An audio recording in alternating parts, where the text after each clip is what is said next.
Hey guys, welcome back to another JJT.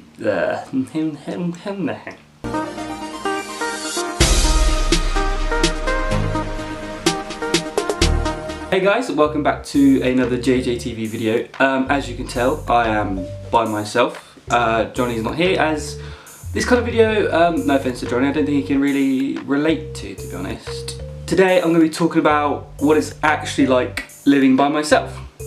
So for those of you that don't know, I moved out of the family home around 4 months ago now, and I've been completely independent since then. And everyone's always asked me, oh Jordan, what's it like living by yourself? And I've always gone, oh yeah, and I've always given like a very robotic answer. But I'm actually going to want to talk about it for those of you that actually might be considering, moving out by yourself or wanting to leave family home, getting your independence. So I'm actually going to give you, not tips and tricks and everything, but just like give you a full insight as to what it's actually like.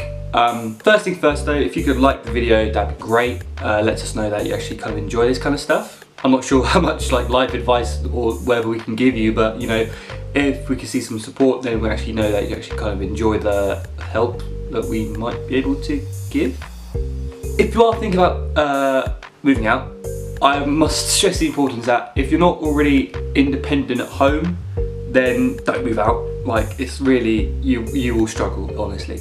You have to be able to cook, clean, wash up after you, wash your clothes, clean your room, whatever. Like everything that your parents like hammered into you, I'll clean your room, They do it for a reason, guys, and I now understand why they've done it. So if you can't call the doctors, if you can't book appointments, if you can't ring up broadband, if you can't ring up the plumber, if you can't ring up that person, if you can't do this, if you can't do that, don't move out, honestly, because you will literally just be calling back up your parents, going, oh dad, can you do this, can you do this, can you do that? And it's just, it kind of defeats the object of moving out. I say that, but I still ask my dad questions all the time. Like, if I don't know how to do something, I'll go, oh dad, how do you do that? And that's okay, you can ask questions and everything, but just don't expect someone else to do it for you. It's kind of, get the answer, know how to do it, and then actually do it yourself. I think one tip that helped me greatly when becoming more confident as an adult, well that's a weird word, but like ringing up people, is once you realise that the other person on the end of the phone is there to help you, as opposed to like laughing in your face or anything like that, that's when it becomes a lot easier. So there isn't really a silly question, to be honest, when on the phone to someone like Virgin or BT or Sky or whoever. It's really just a case of, right, here's what I want, what are the best options for me, and then they'll literally just tell you as it is. I mean, they're not going to laugh in your face for not knowing what to do a lot of the time. If you ever overhear your parents, they're asking questions all the time because they don't know the answer. You don't have to know the answer to everything for it to be okay at the end. It's literally a case of ask a question, they'll answer it, and then you can make a decision from there moving forward. If you are thinking of moving out, another important thing is to think about location, amenities. It's just so much, like, there's so many things. I looked for a flat for around, I'll probably say I was starting to look at flats about a half a year before I moved out, but then I actually started like dedicating time to it for about 3 months before I found the flat I'm in. And even so, this one was, I almost missed it because I had this idea of this dream flat, with like hardwood floors, like state-of-the-art classy furniture, TVs here and there. It's important to be realistic when you're first looking to move out. You're not going to get your perfect house first time. And especially if you're going into renting, you can, you can negotiate with your landlord, I guess, to try and get nicer things. Like, for example, I don't know if you can see it, but the carpet I've got on here right now, it's like a nice greyish. When I first looked at this flat, it was horrible, dark browny red, it was disgusting. The bathroom was carpeted as well with it, and it was just absolutely horrible. But when it actually came to me accepting it and, going through the process, the estate agent was like, oh, is there anything you'd like to change about it? I went, yes, carpet. I think I asked for a new oven as well, and I got that as well. So if you make reasonable requests to change it to how you want it to be, then you'll get them. I was really lucky in the fact that it happened really quickly, and this was the only flat I actually ended up looking at. Obviously I saw the listings and everything online, and I actually decided this was actually what I wanted to view. I viewed it, I asked how many people are looking at it. I think she said about 7. I was like, right, I went back to work, finished work, went back home that evening. I was like, right, I don't think I'm going to find anything any better.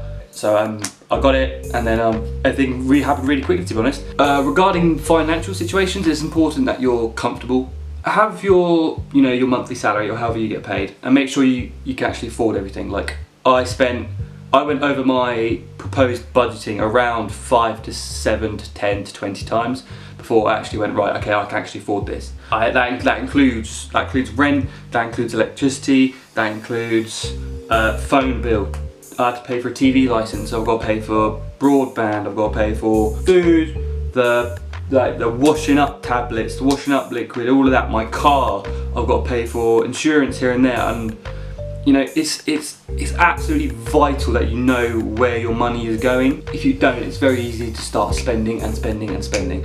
Now, it makes it sound like it's important to save everything. I mean, I'm not saying save every single penny you got and then save for a rainy day. I mean, obviously, you know, go treat yourself here and there. I mean, like June, I've got a really expensive month. I've got stag do's, I've got a holiday coming up, I've got weddings in summer. So obviously, I'm not saying turn down every single social event because, you know, oh, I've only got 10 quid to spend this month, or however much it is. It's just important to, you know, that you know where it's going. If you overspend 1 month, it's important to then save it up again the next month, so it balances out. It really is important that you know what you're doing, and it sounds so obvious, but it's so true. I was quite fortunate in the fact that everything I have in this flat, let me have a look. Everything in this flat, like all like the furniture, excluding the sofa, is a hand-me-down. Yeah, that's a fair call. My bed's a hand-me-down, desk is a hand-me-down, TV. It's not hand-me-down, I had it in my old house, but it, you know, it was bought for me. Like, it was already bought for me. I didn't pay. I haven't actually bought anything new for the flat, so it's important to not scrounge, but you know, try and get. It's like kind of Brexit. You've got to negotiate the good stuff. It's not going to be the best state-of-the-art drawer, but it doesn't have to be. It's just got to work, and the drawer actually coincidentally fits with the carpet colour scheme, so it's just a bonus. Take the important things, and you know, it's, you know, how you'd love a bigger wardrobe. I think everyone would like a bigger wardrobe, but if you're going to fit a small one in, then you have to go with small one. There's no question about it. I mean, the old wardrobe I had in my old bedroom in the family house was massive. Like it could fit everything. But I've had to downgrade to the backup wardrobe that we had in the guest room. It's not what the old one was, but it does the job. I mean, it holds my. It says it holds my clothes. There are clothes on the floor. That's just because my lack of hygiene. Wait, that makes it sound bad. Like I don't have hygiene. I do, but it's laziness. It's laziness. That's the word. But yeah. So going back to the furniture. I mean, I didn't purposely budget for furniture because I knew what I was getting. Like I was essentially transferring my room, which was the TV, the desk, the Mac, my bed, and then obviously all my clothes and everything like that. And that was really everything that I had to transfer, and that was everything I really needed, like to fundamentally survive. I mean, TV isn't fundamentally surviving, but it kept me entertained. So the location of it's really good, and it's important to look at that when you're looking to move out. I mean, I also drive, so I needed a car parking space as well. A lot of the places I thought looked really nice, I was going through, I was like, yeah, this looks perfect, great location, I can still see everyone, it's within driving distance from work, but then there was no car parking space, like I wasn't going to leave my car on the road. So I asked on our Instagram, which will be somewhere on the screen now, if you had any questions about what it's like living on your own, and there was some. There's definitely some I can answer. Someone asked, do you get a bit lonely / scared at night with no one else in the house? No, not really, if I'm being perfectly honest. But when I first moved in, it was weird having an immediate neighbour. Every time that they flush the toilet, I can hear it like as if it was someone in my house. So first couple of nights I was like, who's flushing my toilet? And then I realised it's actually next door. So once I took a bit of getting used to, I've now got used to it, so it's fine. It's quite a small flat, so if someone's in here, I will definitely know. And then Harris asked a stupid question about something, which I don't even know. What did you ask a question about, James? Was the reason you decided to leave the family due to the ongoing negotiation of Brexit, or did you decide to fulfil one's lifetime opportunity of becoming fully independent? I have been fully independent. I was ready to move out of the house at 16. I just didn't have the funds. I don't think it's legal. Was it legal? Is it legal to move out at 16? I don't know. But anyway, I was ready to move out by the age of 16, and now that I'm actually doing it, I'm not like homesick or anything like that. I'm actually quite glad I've done it now, because I don't have to ask parents when if I can go out, or I don't have to go, oh, I'm going to be home at this time. I don't have to tell anyone where I am. And it sounds quite bad, but it literally means my schedule is so flexible. I can do more spontaneous things without the worry of waking up my parents, or my parents not knowing where I am or anything like that. I can theoretically do whatever I want, obviously within the law, but there's nothing stopping me from going out at 1 AM in the morning to go to the shops, or go pick up my mates, or go for a drive, right? There's nothing stopping me at all. So in that respect, I think it's brilliant. There is the idea of moving out with someone, and that would, in respect, makes it easier for you. So if you've got a good buddy who's in the same situation as you, maybe going in to move together wouldn't be a bad idea, as it keep costs down. You'd have someone there all the time, you'd know. In my personal situation, it's kind of like right, my dad's wanting to go to his not his retirement home. I hasn't put him in a retirement home, but the home he wants, the countryside home where he can happily like see out, his old days in the fields of gold. But it's a case of like, right, Jordan, obviously you're a capable, independent human being. Is it okay if me and my stepmom go, try and find our house? I was like, yeah, Dad, you raised me, it's all good. Expecting it for it to be like a couple years, not like a couple years, but at least like a year until they found the house. And then about 3 months later, they made an offer for a house. I was like, oh, it just kind of accelerated the whole process a bit quicker. It is literally my life now. It is my life. It's become part of the norm. Everyone thinks, oh, it's so weird that you're living on your own. It's like, it's not really anymore. Like, I've been doing it for 4 months now, so it is my life now. That's what it is, and I'm glad. I'm glad that I've done it, because I'm not saying it's like a race. I'm the first of my friends to move out and be independent. I'm not saying it's like, oh yeah, I had to do it first. It was a case of I was ready to do it when I did it, and moving out at 19 is quite the achievement. And I touch wood, I'm in a place where I don't have to keep going back and forth from my dad's house, moving back out, going back in, moving back out. I'm in quite a stable environment. It's secure, and I feel comfortable here. So it means that I can remain here for a number of years and be completely content with it, and that I think is the most important part. Moving out is great, but then reality is you've got to live there for however long the contract is. It's important to, when you're looking at a place, yes, you're moving out, which is great, but then the reality is you actually have to live there, so you actually have to like it. So it's important when you're looking to check it has everything you need, but then yes, it can have everything you need, but if you don't like it, then why are you going to spend so much money into it? Do you know what I mean? So it is a huge, not bane of my life because it's my life, but it is a huge part of my life, budgeting now. And if you don't enjoy where you live, then why would you throw your money at something you don't like? Do you know what I mean? Like, why would you go and spend 10 grand on a crap car? Why would you spend X amount on something that's not going to work? I don't know if I've helped anyone at all.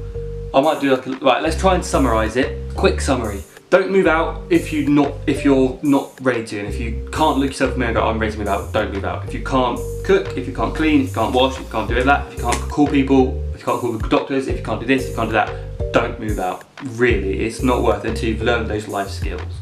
When you're looking to move out, you're not going to find it immediately unless you're very, very lucky. So it's important to keep checking regularly for new houses or anything like, or new flats or whatever. But you'll find where you need to go next, so don't worry, you just keep going. Persistence is key. The location, check for amenities, check the space has everything you need.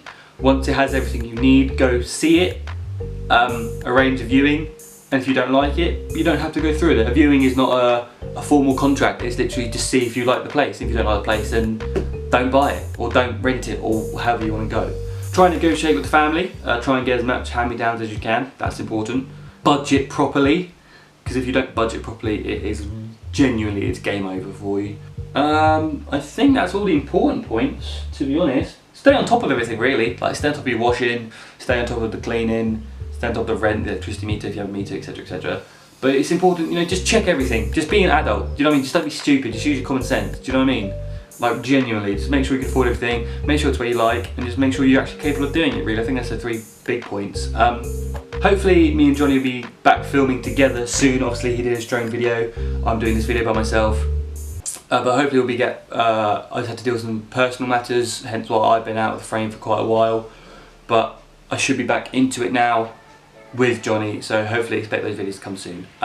If you have any more questions about living on your own or the process of moving out or anything like that, either let us know in the comments down below or go back to our Instagram to ask us questions. We also have a Twitter, ask us questions on there if you have anything. But literally, if you have any questions about the whole process of moving out, what it's actually like, if you have any specific questions, like how to deal with this, how to deal with that, blah blah blah, please do not hesitate to ask me. I'll try to answer as best my ability. And yeah, I think that covers everything quite nicely.